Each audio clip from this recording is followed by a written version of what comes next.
Hoy estamos con Joan-Sil López. Por cierto, ¿desde dónde? Desde Santiago de Compostela. Desde Santiago de Compostela. Joan-Sil López es artista sonoro e investigador con un trabajo que gira en torno a la práctica fonográfica, a la grabación de campo y a la experimentación sonora, adquiriendo la forma de instalaciones, situaciones inmersivas, de escucha, composiciones, performance y también textos teóricos.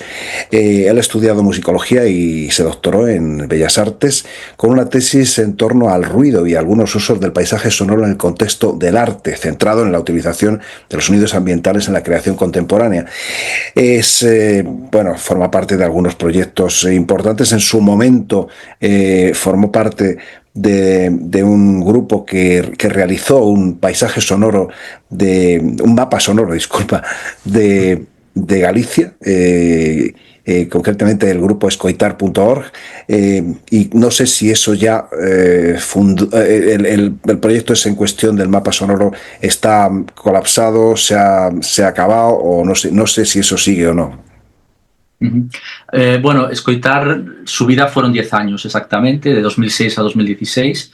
Y en 2016, digamos que cambió un poco todo el sistema de funcionamiento de la web. Había que poner mucha energía para, digamos, desarrollarlo. Buscamos algún tipo de sinergia con la institución, no fue posible. Y entonces decidimos poner fin a ese proyecto, que era un proyecto que surgía de un grupo de investigadores y de artistas, pero que habíamos intentado que fuese lo más horizontal posible, es decir, estaba abierto para que toda la gente pudiese incorporar paisajes sonoros. Uh -huh. Entonces, de la misma manera que lo creamos de forma colectiva y estaba abierto a todo el mundo, la idea de cerrar el mapa en 2016 también se hizo extensiva a toda la gente, ¿no? Y se hizo una especie de audioacción virtual, que yo creo que tuvo una carga poética bastante potente, que era esos más de 1.200 sonidos que albergaba la base de datos de escoitar.org. La gente cuando entraba podía reproducirlos, pero cuando uno se reproducía se iba borrando de la base de datos. Sí, Entonces, uno... recuerdo eso, sí señor, sí. Ahora que lo dices me acuerdo del asunto. Pero vamos, aquí Joan-Sil, vamos a acercarnos a proyectos mucho más recientes, alguno incluso premiado con un premio importante, pero vamos por partes. De momento vamos a compartir, estamos viendo precisamente la página, la primera de las páginas que del trabajo de Joan-Sil López nos van a ocupar hoy. Es un trabajo que lleva por título Ornitomancias y del que vamos a escuchar algunas cosas, pero primero, por favor, explícanos de qué va esta obra. Por cierto, estamos enseñando la página para quien quiera verla y seguirla. Vamos luego, cuando esto se publique, a dar por supuesto, el enlace para que en fin, los visitantes interesadas puedan profundizar en ello. Pero en Ornitomancias, como se ve, está muy bien expresado, muy aclarado, pero mejor que me lo cuentes tú, que para eso estás ahí y eres el autor.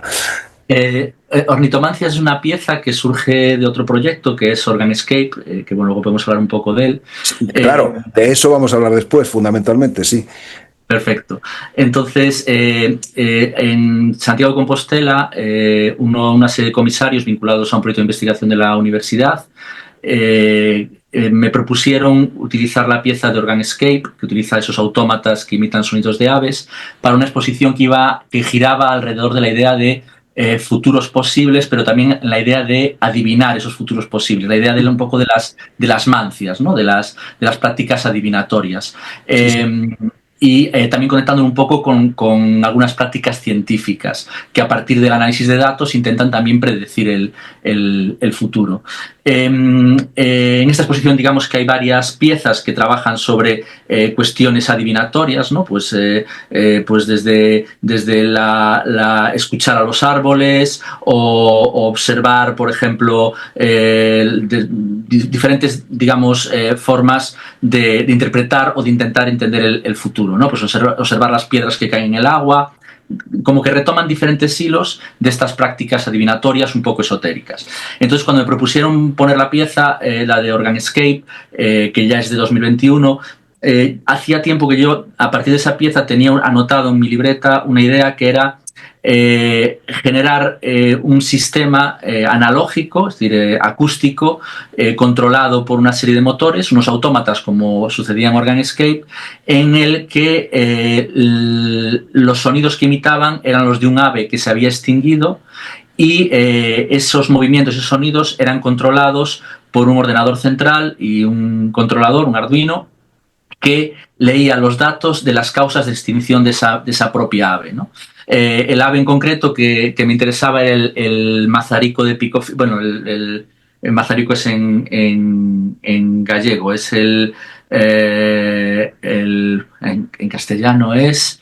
No te lo puedo decir porque no lo sé. no me sale ahora, es te digo, es el Zarapito. zarapito, Lo justo, pone justo. aquí, lo pone aquí. Vale, vale, sí, ahí está en castellano. Vale, Me has apuntado tú con tu propio texto. vale, Zarapito, muy bien. zarapito de pico fino.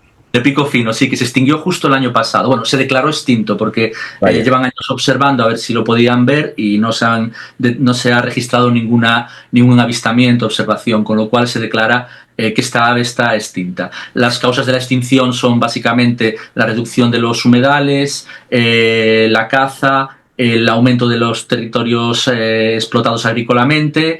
Esas son como las principales. Luego hay otras causas, digamos, que son daños colaterales, su desaparición, pero estas son las principales. Entonces, digamos que la instalación lo que hace es utilizar reclamos acústicos del zarapito, que están controlados por unos fuelles, que suministra al aire unos pequeños fuelles que están controlados por unos motores. Y esos motores en movimiento se puede ver en una pantalla la lectura de los datos de los últimos años relativo a estas causas de la desaparición y van generando esos sonidos. En el fondo es como una especie de canto, un ave que después de su desaparición está cantando las causas de su propia desaparición. ¿No? Es algo así un poco, un poco retorcido de alguna manera.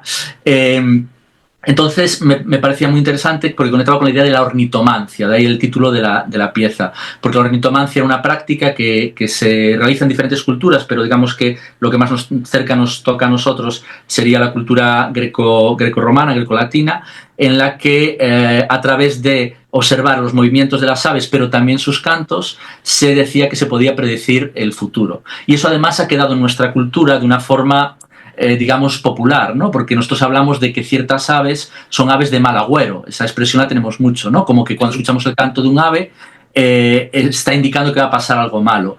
Y de hecho, el zarapito de pico fino en Inglaterra es considerado un ave de mal agüero. Se considera que cuando canta de noche presagia que va a pasar algo malo y que cuando canta de día es que van a venir tormentas, ¿no? Sobre todo los marineros tenían este tipo de creencias.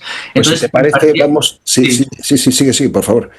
no digo que me parece que esta idea encajaba muy bien en el discurso de la exposición Claro. y bueno, les propuse hacer esta actualización un poco de la pieza de la instalación de organismo que está dentro del proyecto OrganScape. Pues antes de pasar a ese proyecto, vamos a dejar a quienes nos están siguiendo ahora con ese fragmento pues, de vídeo documental para podamos acercarnos realmente, de una manera breve, por supuesto, a lo que pasaba en esa instalación.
Bueno, una vez acercados al mundo del zarapito de pico fino y de estas ornitomancias que desarrollabas en esta instalación que hemos visto, quizá hay que hablar pues de esa Organscape que tú aludías, que es la obra principal que nos ocupa y de la que nos vamos ahora a adentrar, que fue, por cierto, mención honorífica, ahí lo tenemos, del Premio Ars Electrónica en 2021, lo cual es un galardón realmente relevante.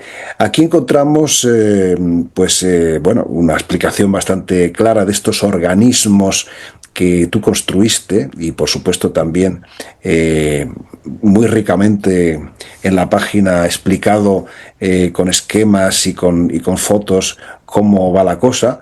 En fin, ¿no? Cuéntanos un poco de todo esto porque antes de eso sí voy a hacer una cosa, si te parece, y es colocar a funcionar algunos de estos trastos. Uh-huh.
Bueno, ahí tenemos toda una colección de estos objetos.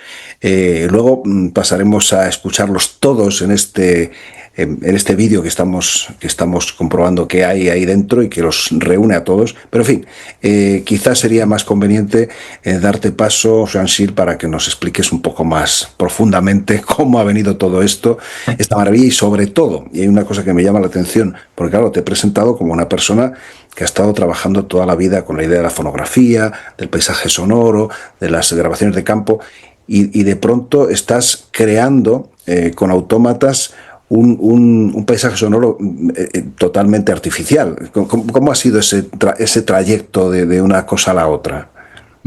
Bueno, realmente está muy conectado porque digamos que esta propuesta fue un encargo del Festival de Lugares y Órganos, que es un festival que se realiza en Santiago de Compostela y que normalmente lo más habitual en su programación es repertorio histórico para este tipo de instrumentos, ¿no? Para el órgano. En Compostela tenemos digamos que una colección de órganos bastante importantes, unos en mejores condiciones, otros en peores, pero algunos muy bien restaurados y aunque el repertorio es normalmente clásico histórico, barroco, medieval, incluso en algunos casos, a veces abren, digamos, invitaciones a artistas, compositores para participar, para trabajar y participar creando obras o algún tipo de dispositivo o composiciones para esos órganos. Entonces, en 2021 me invitaron a participar y digamos que había como dos ideas que rondaban mi cabeza desde hacía tiempo, ¿no? Una era la idea de un texto de Apollinaire en el que explica una especie de ensoñación que él tiene, en la que visita una cueva y dentro de esa cueva hay un músico que a oscuras está tocando un órgano, pero cuando activa las teclas lo que suenan no son notas musicales, sino que cada tecla activa un paisaje sonoro de un lugar del mundo. Entonces a mí esa idea del órgano como una especie de imago mundi, ¿no?, de representación acústica que es capaz de mezclar los paisajes sonoros de diferentes lugares del mundo, digamos que era muy potente. Era algo que me inspiró cuando me propusieron esta colaboración. Entonces lo que yo me planteé es, aunque yo trabajo mucho con electroacústica también y con grabación de campo, como dices, me interesaba que el trabajo respetara un poco la naturaleza del órgano, no incluir elementos sonoros nuevos más allá de los que podría producir un órgano o que siguieran la línea poética de la creación sonora de este tipo de dispositivos.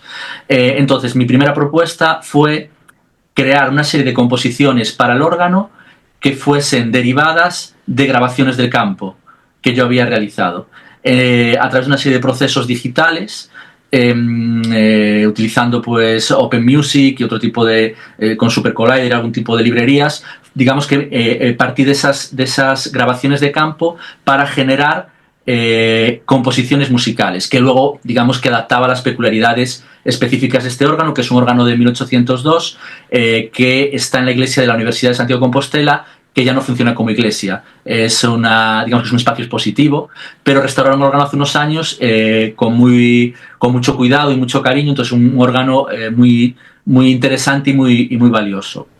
Entonces esta fue mi primera propuesta. El otro elemento que tenía en mi cabeza es que hace años, cuando estudié musicología, visitamos un órgano en Asturias que tenía un tipo de tubos que se llamaban tubos de ruiseñor, bueno, tienen diferentes nombres. Básicamente eran unos tubos sumergidos en un depósito de agua que cuando se hacía pasar el aire sonaban como pájaros. Entonces esta idea para mí siempre fue algo como muy poético, imaginarme, ¿no?, en el barroco, un constructor de órganos construyendo un dispositivo que era capaz o que trataba de atrapar unos sonidos que están en la naturaleza, que son de un ave, que no son estrictamente musicales, pero que a nuestro oído, si vemos toda la historia, ¿no?, nuestra relación de la escucha con las aves, siempre les damos esa característica casi de creación musical humana. Entonces, este órgano con que yo trabajaba no tenía esa posibilidad del sonido de las aves. Y fue cuando surgió la idea de empezar a investigar cómo poder introducir esos sonidos de aves en la creación que hacía para este encargo.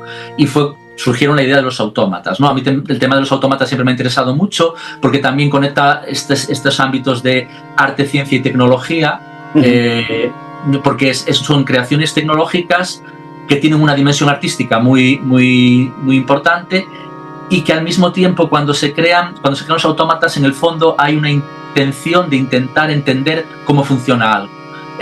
Cómo funciona pues por ejemplo, el sistema digestivo de un animal, ¿no? Tenemos el famoso pato de Vacunson, que realmente era un experimento de un animal, un autómata que era capaz de comer, digerir y defecar algo, ¿no? Entonces hay una idea de intentar entender la naturaleza a través de su recreación tecnológica. Sí, y estos autómatas yo los califico, lo que es la pieza de...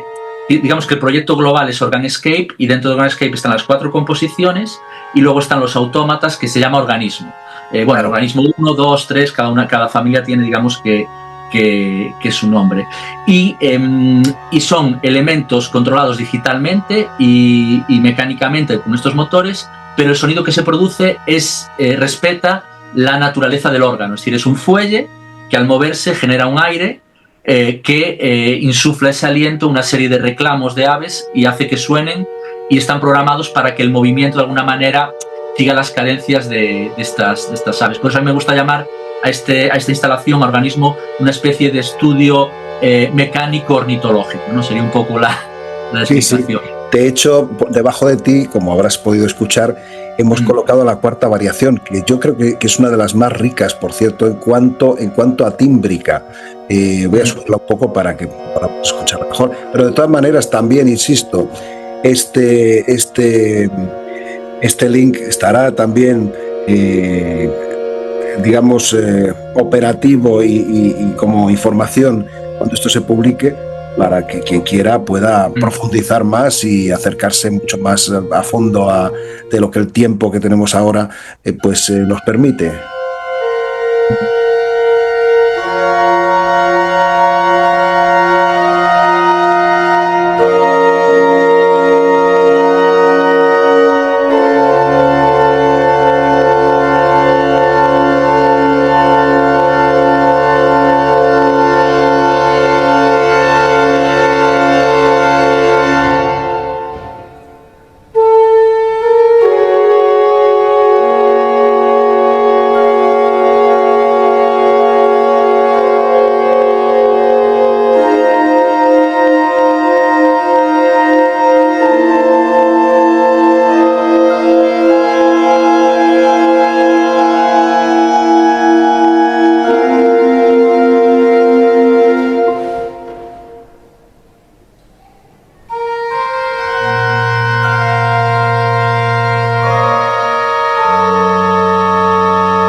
Bueno, he querido mantener este fragmento, no hasta el final, pero casi, porque me parecía que, no sé lo que opinas tú, pero uno de los más ricos en cuanto a variabilidad de esas disonancias, esas superposiciones en capas de los sonidos creaban una variedad mayor. Pero ya, sin más, vamos a hacer sonar el conjunto ese de Organscape con todos los artefactos que tenías tú por ahí y vamos ya a ello.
Bueno, después de estas distintos acercamientos a este proyecto tan interesante y tan amplio de Organscape, que tenía también referencias con con el que empezábamos a hablar, Ornitomancias, Sanchis López, hay otro trabajo que también está dentro de esta idea, en cierto modo, pero sobre todo en la idea de un paisaje sonoro artificial, que es el empleo de reclamos para aves, para capturarlas y para naturalmente, cazarlas, que se ha utilizado toda la vida y que tú de pronto pues haces un trabajo sobre ello que se llama paisaje esporádico. ¿Cómo ha surgido este asunto?